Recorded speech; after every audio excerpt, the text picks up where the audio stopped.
Magandang araw, Miss Aya. Tawagin mo na lang ako sa pangalang Romena, tubong Nueva Ecija, at isa akong simpleng may bahay.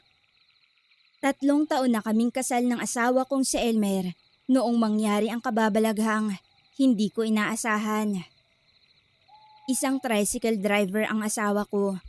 Tahimik lang ang buhay namin. Kung may problema man, nagkakaayos rin kaagad. Gawa ng napag-uusapan namin yun at hindi pinapaabot ng kinabukasan. Wala pa kaming anak, paulit-ulit naming sinusubukan. Pero parang mailap sa amin ang biyaya. May mga pagkakataong naiiyak na lang ako sa gabi habang nakahiga dahil pakiramdam ko ay may kulang. Nagsimula ang kababalaghang naranasan ko ng isang gabi noon ng Pebrero. Mahimbing na sana ang tulog ko nang bigla akong managinip. Nasa isang lugar ako na hindi ko alam kung saan. May malawak na parang, may ilog na malinaw ang tubig, at may malamig na hangin. Tahimik ang paligid, pero hindi mapakali ang loob ko. Sa ilalim ng isang puno ng balete, may isang lalaki. Nakatayo lang siya roon. Matangkad, maputi ang balat at kulay puti din ang mahabang buhok. Ang mga mata niya, hindi ko maipaliwanag. Parang sinisidlan ng liwanag, pero malamig tingnan. Napako ako sa kinatatayuan ko. Hindi ako makagalaw habang nakatitig lamang dito. Romena, matagal na kitang hinahanap. Mahinang sabi niya. Hindi ako nakapagsalita. Gusto kong tumakbo, pero naninigas ang buong katawan ko.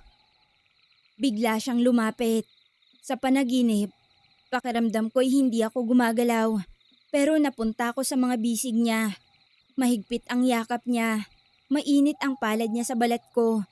At doon, naramdaman ko ang kakaibang pag-angkin. Hindi marahas, pero mali. Hindi ko alam kung bakit hindi ko man lang siya tinutulan sa mga nais niyang gawin. Ramdam ko sa sarili kong ginagamit niya ako. Pagising ko, pawis na pawis ako. Basang-basa ang likod ng kamiseta ko. At hinihingal ako na para bang may matinding nangyari. Napatingin sa akin si Elmer. Gising ka na pala, Romena. Nananaginip ka na naman ba? Tanong niya habang tinatapik ang braso ko. Marahan akong tumango. Oo, pero hindi ko maalala. Pagsisinungaling ko. Parang umiiyak ka habang natutulog. Napapabalikwas ka pa.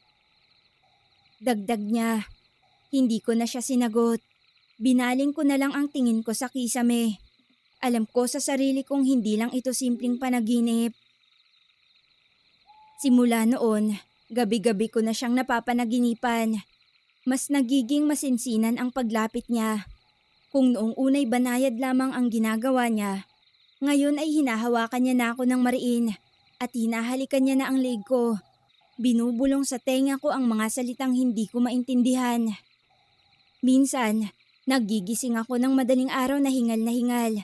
Masakit ang balakang ko't ganon rin sa nakatagong parte ng katawan ko.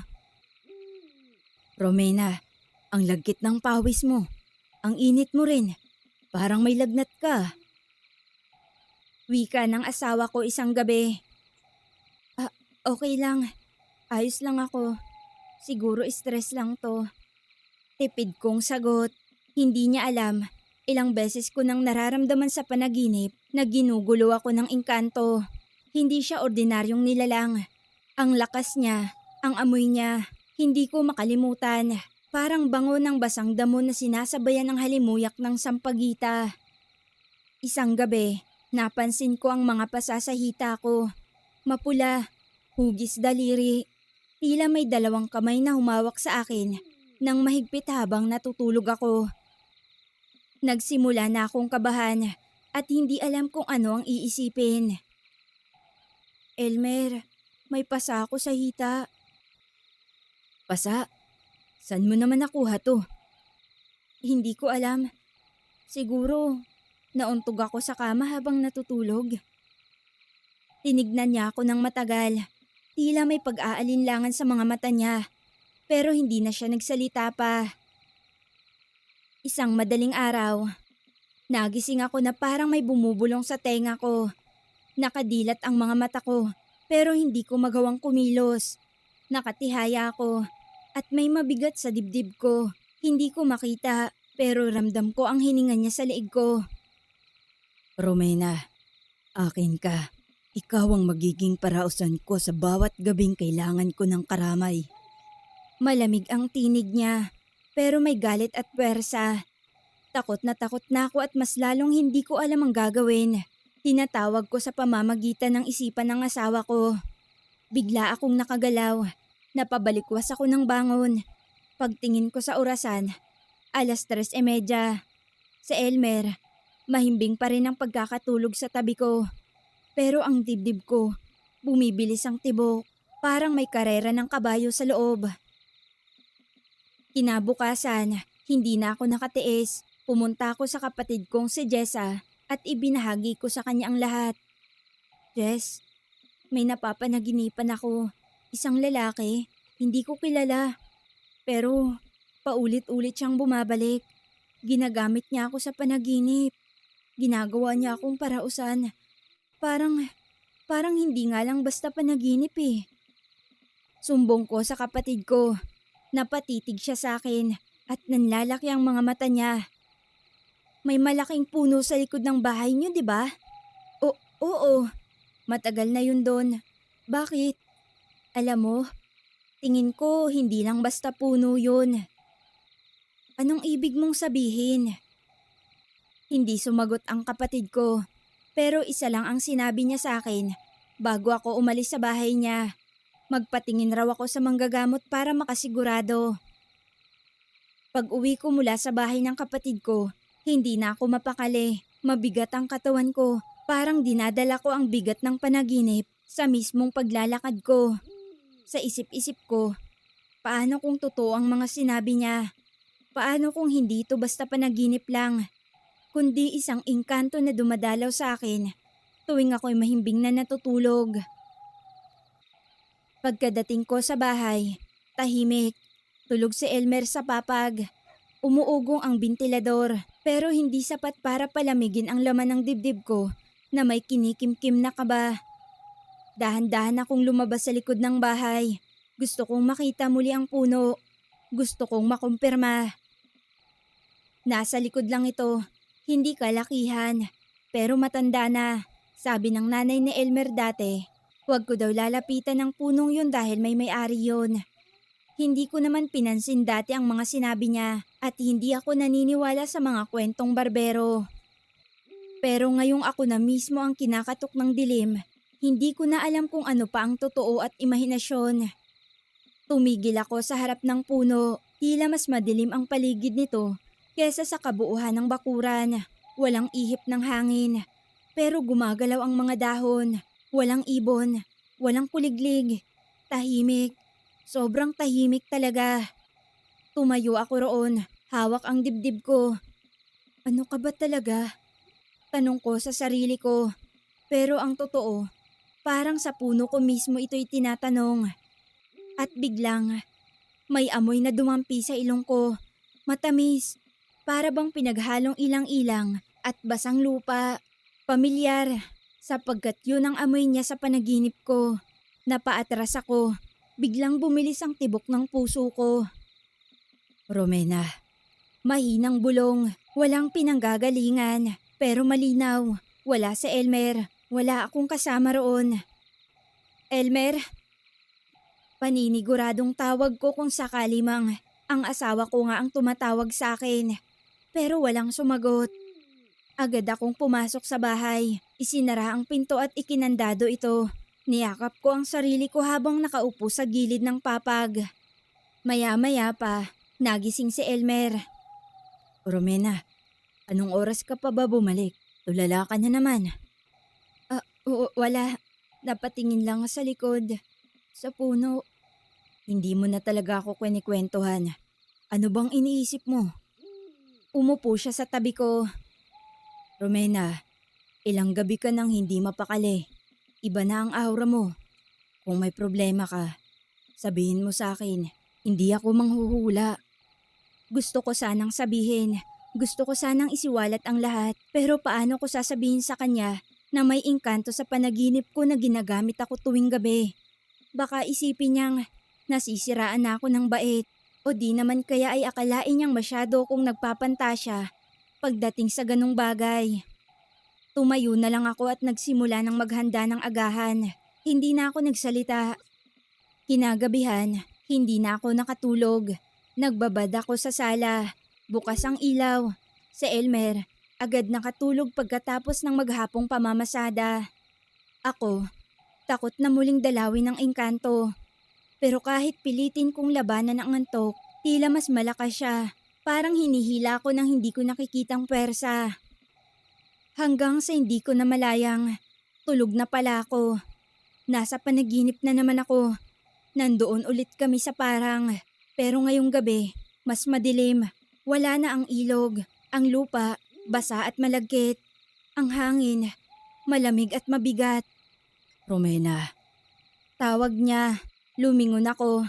Naroon siya. Mas malinaw na ngayon ang mukha niya. Matangos ang ilong, maputi ang balat at mahaba ang buhok na lagpas balikat.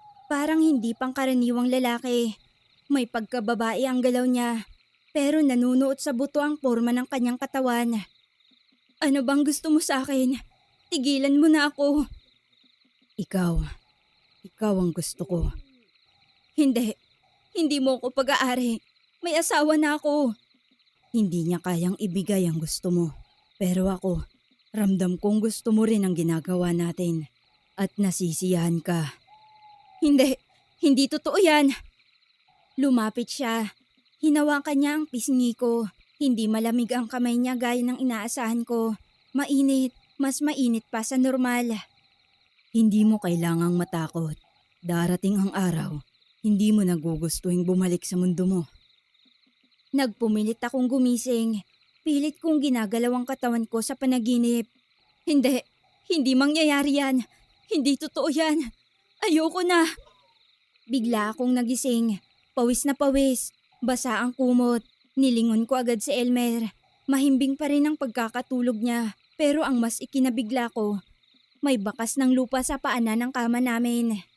Nagsitayuan ang lahat ng balahibo ko. Maaaring nananaginip lang ako. Pero sinong umapak sa lupa at pumasok sa bahay kung lahat ng pinto ay nakakandado? Hindi na ako nag-aksaya ng oras. Kinabukasan, dumiretso ako kay Aling Cora, isang matandang hilot na kilala sa pagkakaalam sa mga di pangkaraniwang nilalang. Pagdating ko sa bahay ng matanda, agad niya akong tinawag sa loob para bang inaasahan na niya ako. Matagal ka nang tinitignan ng engkanto, Romena. At hindi ka niya basta pakakawalan. Bungad niya sa akin. Naupo ako sa bangkito. Paano niya po ko nahanap? Ikaw ang nakahanap sa kanya. May malaking puno sa likod ng bahay niyo, hindi ba? Doon siya nakatira. Doon kanya unang nakita. At sa pagkakataong yun, nahulog na agad ang loob ng engkantong yun. Nanlamig ang bato ko. Oo, naaalala ko. Noon yun, habang nagsasampay ako ng labada, nakaramdam ako ng hindi maipaliwanag na kilabot. Akala ko simpleng guni-guni lang. May paraan pa po ba para putulin to? Tumango si Aling Cora. May ritual, pero dapat ikaw mismo ang humanap sa kanya. At kailangang malaman mo ang kanyang tunay na pangalan. Hanggat hindi mo alam, mananatiling bukas ang daan niya papunta sa'yo. Sa isip mo, sa panaginip, at balang araw, pati sa katawan mo. Nang sabihin nga iyon ni Aling Cora, hindi na ako nagdalawang isip na humingi ng tulong sa kanya. Fast forward na tayo, Miss Aya. Gabi bago magritual, hindi ako mapakali. Sa dami ng sinabi ni Aling Cora, isa lang ang tumatak sa akin. Kailangan kong malaman ang pangalan ng engkanto dahil hanggat hindi ko siya tinatawag sa tunay niyang pangalan, mananatili ang koneksyon niya sa akin. At habang patuloy siyang nakadikit sa panaginip ko, unti-unti na rin niyang sinasakop ang katawan at isip ko. Romena, ayos ka lang ba? Tanong na Elmer habang nag-aayos siya ng tricycle sa harap ng bahay. Oo, medyo pagod lang. Sagot ko habang pilit nang umingiti. Gusto kong sabihin sa kanya ang totoo. Gusto ko sanang ibahagi ang bangungot na paulit-ulit na bumabalik gabi-gabi. Pero sa isip ko, paano kung hindi niya ako paniwalaan? Paano kung sa halip na intindihin niya ako, iba pa ang iisipin niya? Pinili ko na nga lang manahimik. Isa pa, ayoko siyang madamay. Kinagabihan, pagsapit ng 12:00 ng hating gabi, tahimik ang buong barangay.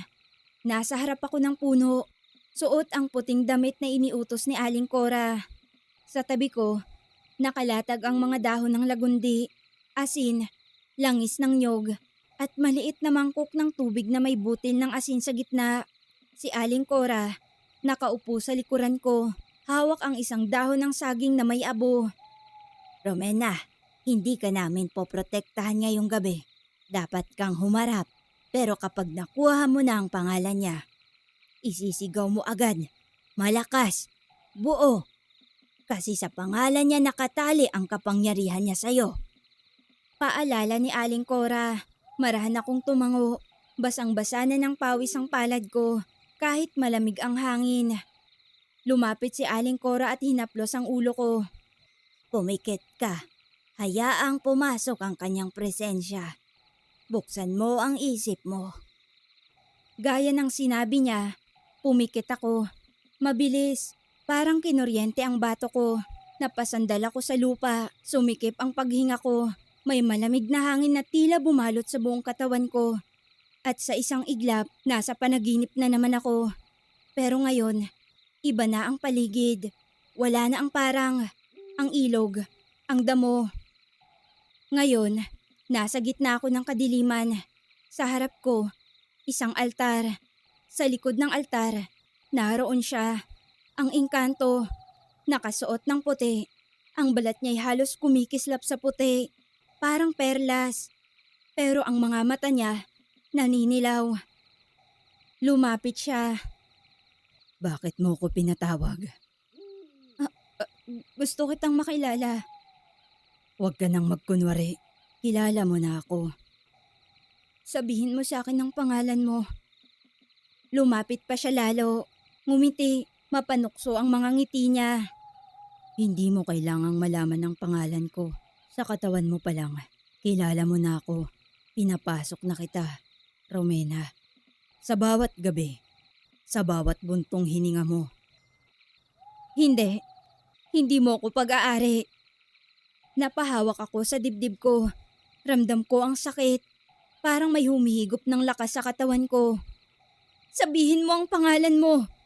Natawa siya. Kung iyan ang gusto mo. Lumapit pa siya. Inilapit ang labi sa tenga ko. Ramdam ko ang pagbuga niya ng hininga. Dahilan para manayo ang balahibo ko sa katawan. Dalion. Nang marinig ko yon, para akong binuhusan ng kumukulong tubig. Nagningas ang likod ko. At doon, naalala ko. Ang pangalang yon, narinig ko na. Bata pa ako. Nadulas ang nanay ko habang nagkikwento tungkol sa isang nilalang sa likod ng bahay namin. Isang matandang kwento na ayon sa kanila, may isang engkantong di umanong umiibig sa isang tao. Pero pinagbawalan na lumapit sa mundo ng tao. Matapos ko ngang marinig ang pangalan ng engkanto, buong lakas ko itong sinigaw. Gumuho ang paligid, nagliyab ang altar, marahang napaatras ang engkanto. Gulat na gulat ito at nagtataka kung bakit ganun na lang ang nangyari sa paligid niya. Maya-maya pa, biglang nangisay ang katawan niya. Napasigaw siya sa sakit kasunod no na yung pagbagsak niya sa lupa. Romena, hindi pa tayo tapos. Huling sigaw ng engkanto sa nakakatakot na boses bago ito tuluyang naglaho na parang papel na nasusunog sa kawalan. Pagkagising ko, parang sasabog sa sakit ang ulo ko. Hingal na hingal. Naliligo ako sa sariling pawis. Si Aling Cora, hawak ang noo ko habang pinapahiran ako ng langis. Naibolalas mo. Malakas ka, iha. Ngayong kilala mo na siya, mas madali nang tapusin ito. Aniya, hindi pa po siya umaalis. Nararamdaman ko siya. Babalik siya. Marahang tumango si Aling Cora. Oo, dahil gusto ka niya. Pero habang alam mo ang pangalan niya, may hawak ka na sa kanya. Hindi ka na niya basta-basta malulupig. Matapos ang gabing yun, Miss Aya, sa mga sumunod na araw, hindi na siya dumadalaw sa panaginip ko. Pero hindi ako nagpakakampante. Magdadalawang linggo ring nagpapabalik-balik sa bahay ang manggagamot para siguraduhin tuluyan na ngang hindi na makakapasok pa sa panaginip ko ang nilalang. Hanggang dito na lang muna, Miss Aya. Maraming salamat.